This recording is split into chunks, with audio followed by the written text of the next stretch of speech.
The 11th most common misconception regarding Islam amongst the non-Muslims is that why does Islam slaughter the animal so ruthlessly?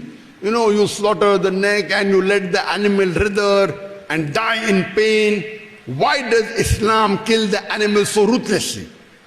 So once there was a discussion going on between the Muslim and the Sikh.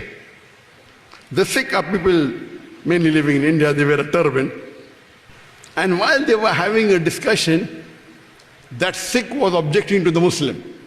That why do you kill the animal so ruthlessly, in pain? One jhatka, one shot, kill it.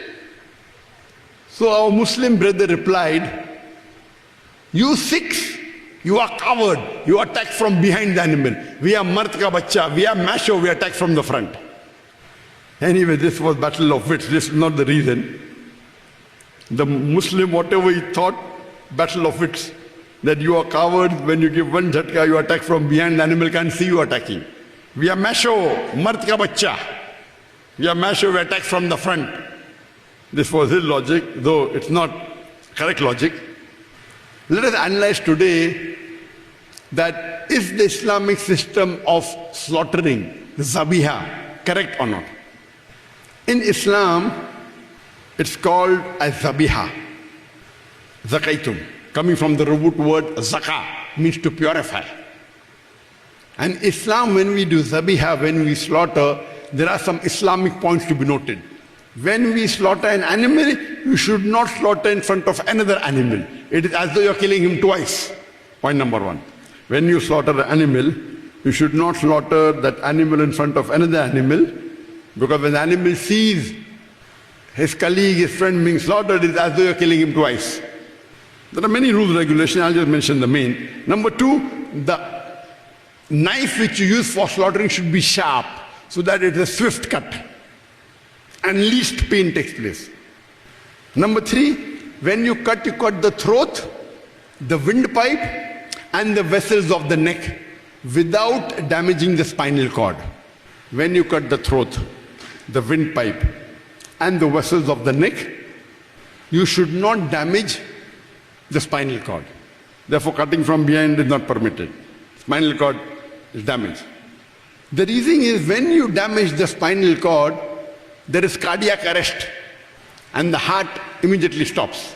When we cut the throat, the windpipe and the vessels of the neck, the heart is yet pumping and the blood flows out of the body. Within few minutes, the heart is continuously pumping and the blood flows out of the body. The reason in Islam we are supposed to let the blood flow out of the body is because blood is a good media of germs, bacteria and toxins which contain a lot of diseases. So we let the blood flow out so that when we eat the meat, we do not have chances of having the diseases. It's a scientific method. The blood flows out. And even the meat or the chicken slaughtered by the zabiya method, it stays fresh for a longer time. Because the meat, the mutton, the beef, the chicken that is slaughtered by the Islamic method, the blood flows out and the meat, the mutton, the chicken remains fresh for a longer time. All scientific.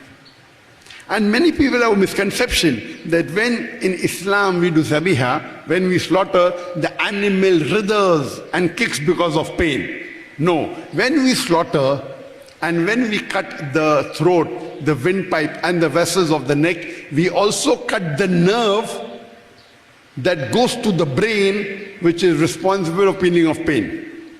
So when we sever the nerve going to the brain responsible for feeling of pain, the animal does not feel pain. It's a human method of feeling. The animal writhers and kicks. Why?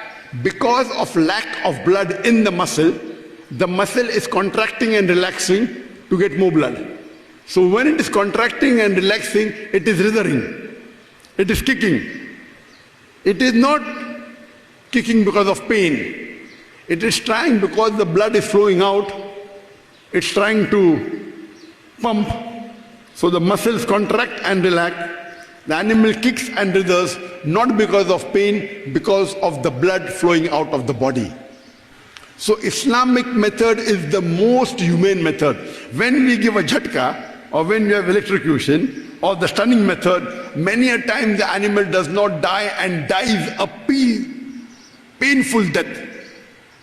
Sometimes painless, sometimes painful. In the Islamic method, it is always the best humane method of killing with the least pain. So just because we are seeing the animal kicking and writhing, we think it is dying of pain. No, it is a peaceful death.